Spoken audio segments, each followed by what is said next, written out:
Bismillahirrahmanirrahim. Assalamu alaikum students. My name is Abdul Rahman and I'm teaching you biology.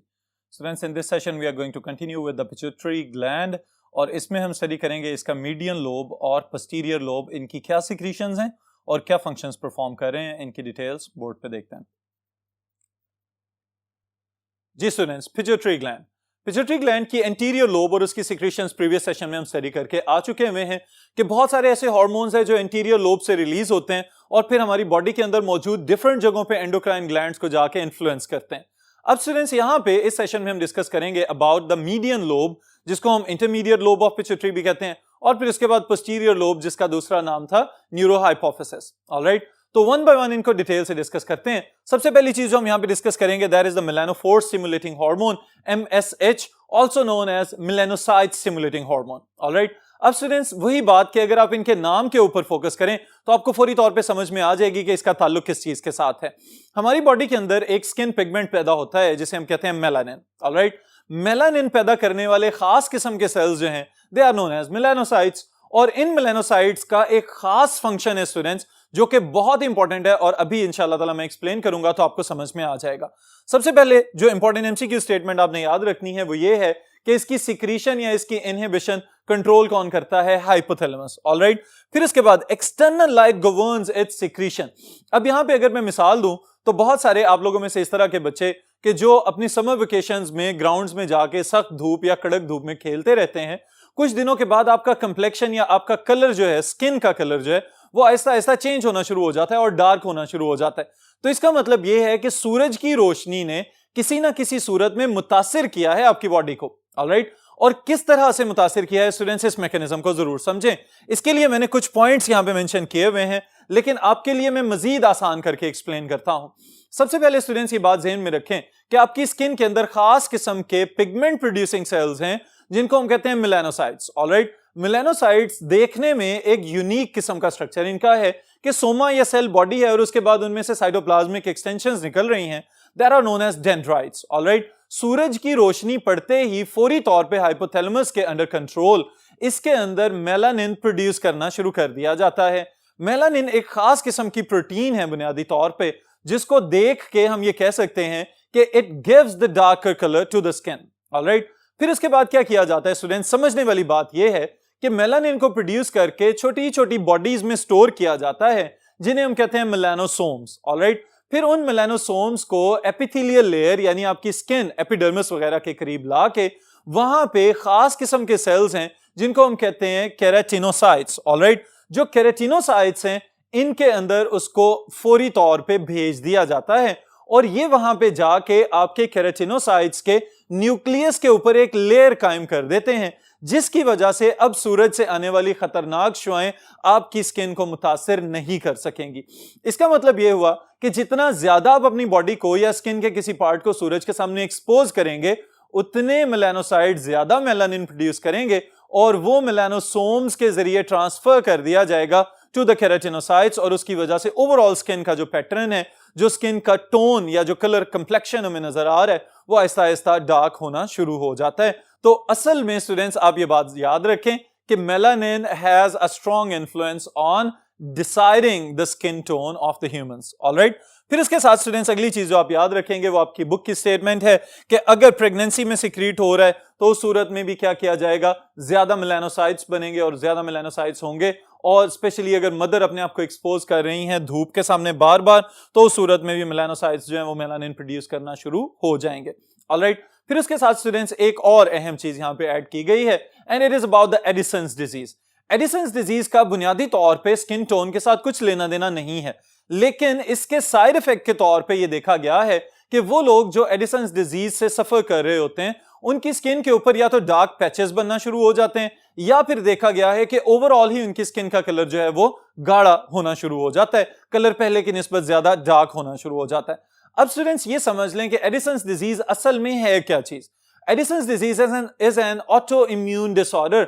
हमारी अपनी ही body का जो immune system है वो कुछ इस तरह की एंटीबॉडीज बनाना शुरू कर देता है जो जाके एड्रिनल कॉर्टेक्स के सेल्स की सिक्रीशंस को कम कर देता है। एड्रिनल कॉर्टेक्स की सिक्रीशंस में से एक इंपॉर्टेंट सिक्रीशन है जिसको हम कहते हैं stress hormone, also known as the cortisol. Alright, जब इनकी सिक्रीशंस कम होना शुरू होती हैं तो उस सूरत में यह देखा गया है कि इन पेशेंट्स के अंदर MSH की सिक्रीशन बढ़ जाती है, जिसके इन्फ्लुएंस के तहत फिर मेलानिन की पैदावार बढ़ेगी, कुछ हिस्सों तक रहे तो डार्क पैचेस नजर आते हैं, और अगर यूनिफॉर्मली ओवरऑल मेलानिन की प्रोडक्शन बढ़ जाए तो उस सूरत में फिर पूरी स्किन का कलर जो है वो डार्क होना शुरू हो जाएगा। तो इस वजह से अगर हम इसको और टेक्निकली या जनरल सेंस में समझना चाहें तो हम ये कहेंगे कि जितना ज्यादा धूप से बचा जाएगा उतनी इसकी स्टिमुलेशन को रिड्यूस किया जा सकता है। लेकिन स्टूडेंट्स ये बात भी याद रखें कि धूप की अपनी एक सिग्निफिकेंस है, जिसकी वजह से हमारी स्किन विटामिन डी भी बना के दे रही है। ऑलराइट स्टूडेंट्स, फिर इसके साथ next we have the posterior lobe of the pituitary, posterior lobe also known as neurohypophysis. जी students, posterior lobe of pituitary, अब उसके नाम से आप ये जान लें कि बुनियादी तौर पे ये पिट्यूटरी का पिछला हिस्सा कहलाएगा, यानी कि आपके सर की पिछले हिस्से की जानिब जो हिस्सा है उसका नाम हमने पोस्टीरियर पिट्यूटरी रख दिया। अब पोस्टीरियर पिट्यूटरी की अपनी दो इंपॉर्टेंट सिक्रीशन स्टूडेंट्स यहां पे हम डिस्कस करेंगे। The first one is ADH also known as antidiuretic hormone या वेसोप्रेसिन के नाम से भी आप जानते हैं, और दूसरा हार्मोन जो है it is oxytocin, that is also known as the female hormone, और बाज़ औक़ात कुछ किताबों में इसको लव हार्मोन के नाम से भी मेंशन किया जाता है। अब स्टूडेंट समझ लें कि एंटी डायूरेटिक हार्मोन, अब देखें मैंने आपको ये बात बताई हुई है चैप्टर नंबर 15 में कि diuresis is the process of urination, यानी कि यूरिन करने के अमल का नाम है डायूरेसिस। तो यहां पे हम क्या कह रहे हैं, एंटी डायूरेटिक हार्मोन, इसका मतलब है कि ये हार्मोन डायूरेसिस के अमल के अगेंस्ट जा रहा है। तो इसका मतलब ये नहीं है कि ये यूरिनेशन के प्रोसेस को रोक देगा, इसका मतलब ये है कि ये आपके नेफ्रॉन के आखिरी हिस्से, जिसे हम distal part of the nephron कहते हैं, डिस्टल कन्वोल्यूटेड ट्यूब्यूल और कलेक्टिंग डक्ट जो है, वहां पे जाके पानी की रीअब्जॉर्प्शन करवाता है थ्रू द एक्वापोरेंस, और फिर उस पानी को ब्लड स्ट्रीम का हिस्सा बना के वाटर को कंजर्व करने में मददगार होता है। That's why it is known as antidiuretic hormone. Alright students, secretion is caused by decrease in blood pressure, decrease in blood volume or osmotic pressure of the blood, increased osmotic pressure हम कह सकते हैं। Students ये बात ज़हन में रखिएगा कि असल में जो ब्लड प्रेशर है और जो ब्लड वॉल्यूम है, इन दोनों के लिए रिसेप्टर्स कहां पे मौजूद हैं, with in the hypothalamus. Hypothalamus के अंदर खास किस्म के कीमो रिसेप्टर्स मौजूद हैं जो फौरी तौर पे ये चीज जज कर लेते हैं कि अब हमारे ब्लड के अंदर जो वॉल्यूम है ओवरऑल, यानी इनकी मिकदार कम होना शुरू हो गई है, तो उसमें सॉल्वेंट की क्वांटिटी में कमी हो रही है, और सॉल्वेंट की क्वांटिटी में जब कमी होगी तो हम कहेंगे कि यहां पे ब्लड का वॉल्यूम कम होता हुआ नजर आ रहा है।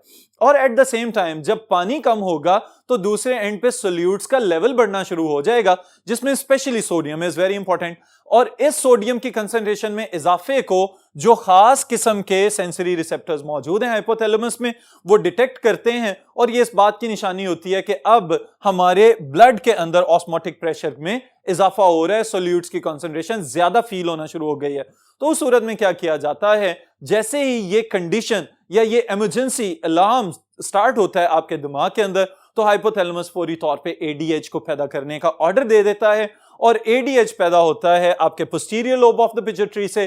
Posterior lobe of the pituitary से रिलीज होने के बाद जा कहां पे रहा है, आपके किडनीज के अंदर, और किडनीज के अंदर फर्दर आपको याद हो तो the functional units they are the nephrons. Nephrons की मॉर्फोलॉजी के लिहाज से स्टूडेंट्स ये बात याद रखें कि इसके अंदर जो प्रॉक्सिमल कन्वोल्यूटेड पार्ट है वहां पे 90% of the water is already reabsorbed, alright, और प्रॉक्सिमल पार्ट में हम प्रॉक्सिमल कन्वोल्यूटेड ट्यूब और डिसेंडिंग लूप को शामिल कर रहे हैं, और उसके बाद फिर बाकी का जो 10% है वो आगे जाके डिस्टल कन्वोल्यूटेड पार्ट के अंदर और कलेक्टिंग डक्ट में से रीएब्सॉर्ब किया जाएगा। उस रीएब्सॉर्प्शन में बहुत ही अहम किरदार है एंटी डायूरेटिक हार्मोन का, और ये वहां पे जाके क्या करेगा, फौरी तौर पे वाटर को कंजर्व करना शुरू करेगा रीएब्सॉर्प्शन में इजाफा करते हुए। तो फंक्शंस में हम ये बात याद रख सकते हैं, increase levels cause increased water reabsorption in distal parts of the nephron. ये उस सूरत में है कि जब बॉडी के अंदर इमरजेंसी सिचुएशन पैदा हो रही है कि वाटर को कंजर्व करने की जरूरत होगी। ऑलराइट स्टूडेंट्स, फिर उसके बाद जो दूसरी चीज इसके साथ रिलेट करेंगे दैट इज कि जब ADH सही तौर पे पैदा नहीं हो रहा, अंडर सिक्रीशन ऑफ ADH की बात करेंगे तो उस सूरत में स्टूडेंट्स डायबिटीज की एक स्पेसिफिक कंडीशन है that is known as diabetes insipidus. और इंसिपिडस की पहचान क्या है कि इस डायबिटीज में मुब्तला पेशेंट्स को बहुत ज्यादा प्यास लगती रहती है और साथ ही साथ बार बार यूरिनेशन की जरूरत पेश आती रहती है। तो हम इसमें ये बात ऐड करते हैं कि due to lack of the antidiuretic hormone these persons they may feel great thirst and they may produce large quantities of dilute urine. और इसके साथ में ये बता दूं कि do not mix diabetes insipidus with diabetes mellitus, वो entirely different चीज है, ये बिल्कुल मुख्तलिफ चीज है। ऑलराइट स्टूडेंट्स, फिर उसके बाद the last hormone that we have to discuss in pituitary, it is oxytocin. जी स्टूडेंट्स, ऑक्सीटोसिन बुनियादी तौर पे इसका नाम सुनते ही हमारे जहन में ये ख्याल आता है कि it is a hormone that is specific in the females. Alright, तो फीमेल्स के अंदर क्या क्या एक्टिविटीज ये परफॉर्म करता है, उनमें से सिर्फ एक दो चीदा बातें हम स्टूडेंट्स यहां पे करेंगे, और वो क्या है, it is stimulated by distension of the cervix. अब ये बात काबिल गौर है कि प्रेगनेंसी जैसे ही मेंटेन होती है किसी भी ह्यूमन फीमेल के अंदर या दूसरी मेमिलियन फीमेल्स के अंदर, तो वहां पे जो यूट्रस का लास्ट पार्ट है उसको हम कहते हैं सर्विक्स, वहां पे एक सर्विकल प्लग बना दिया जाता है ताकि वो जो फीटस है उसकी डेवलपमेंट मुकम्मल कर दी जाए। लेकिन जैसे ही जेस्टेशन पीरियड मुकम्मल होता है, यानी जो प्रेगनेंसी का टोटल ड्यूरेशन है, जैसे ही वो मुकम्मल होना शुरू होता है तो सर्विक्स आहिस्ता आहिस्ता स्ट्रेच होना शुरू हो जाता है। सर्विकल स्ट्रेचिंग की वजह से या डिस्टेंड होने की वजह से फौरी तौर पे मैसेज जाएगा टू द हाइपोथैलेमस, और हाइपोथैलेमस फिर पोस्टीरियर लोब ऑफ पिट्यूटरी से कहेगा कि now it is the time to release oxytocin. Alright students, दूसरी तरफ decrease in progesterone level in the blood, और ये भी किस चीज की अलामत है, डिलीवरी के टाइम की अलामत है कि now it is the time to give birth to the young ones. Alright, फिर इसके साथ ही साथ students neural stimuli during parturition. Parturition क्या है, वो time of delivery when the baby is being pushed out of the body of the mother, उसको हम कहेंगे पार्चुरेशन। और साथ ही साथ दूसरी चीज क्या है, सकलिंग। चूंकि तमाम मैमल्स की पहचान क्या है कि the mothers they have the mammary glands, और उन मेमोरी ग्लैंड्स में इनिशियली फीड करवाया जाता है ऑफस्प्रिंग्स को, जो बच्चे पैदाइश के फौरन बाद मदर के मेमोरी ग्लैंड से फीड कर रहे हैं। उस फीडिंग प्रोसेस के दौरान जो सकलिंग का अमल चल रहा है, वहां से भी ऑक्सीटोसिन के ऊपर एक पॉजिटिव फीडबैक इन्फ्लुएंस हो रहा होता है। तो ये बात भी ध्यान में रखिएगा कि बहुत ही जो कम किस्म के पॉजिटिव फीडबैक्स हमारी बॉडी के अंदर चल रहे हैं, उनमें से एक मैकेनिज्म ये भी है कि the Suckling causes more release of the oxytocin, और फिर ऑक्सीटोसिन जो है वो ज्यादा इजेक्शन ऑफ मिल्क को मोटिवेट या स्टिमुलेट कर रहा होता है। ऑलराइट स्टूडेंट्स, जो मेन फंक्शंस आप याद रखेंगे वो क्या है, it has its influence on the smooth muscles, और स्पेशली यहां पे हम डिस्कस करेंगे smooth muscles of the uterus, specially during the labour pains या लेबर वेव्स जिसको हम कहते हैं। स्मूथ मसल्स को आहिस्ता आहिस्ता इसने स्ट्रांगली वेव लाइक या रिदमिक कॉन्ट्रैक्शंस देनी होती हैं, जिसकी वजह से उस ऑफस्प्रिंग को मदर की बॉडी से बाहर निकाला जा रहा होता है। दूसरी तरफ students, it causes milk ejection from the mammary glands. अब ये बात भी याद रखिएगा कि एक हार्मोन हमने पढ़ा था प्रोलैक्टिन। प्रोलैक्टिन का काम क्या है, मिल्क प्रोडक्शन। ऑलराइट, और इसका काम क्या होगा, milk ejection, specially through the milk ducts of the mammary glands. Alright students, तो यहां पे हमारा पोस्टीरियर लोब ऑफ पिट्यूटरी मुकम्मल हो जाता है। ये students overall anterior lobe long question के हवाले से इंपॉर्टेंट है, पिट्यूटरी ग्लैंड पूरा भी लॉन्ग क्वेश्चन में आ सकता है। स्पेसिफिकली ये जो हमने एडीएच और ऑक्सीटोसिन या एमएसएच आज इस सेशन में पढ़े हैं, they are important for short questions. तो इनको प्रिपेयर करें, फिर इंशाल्लाह ताला नेक्स्ट सेशन में नेक्स्ट टॉपिक के साथ मुलाकात होगी।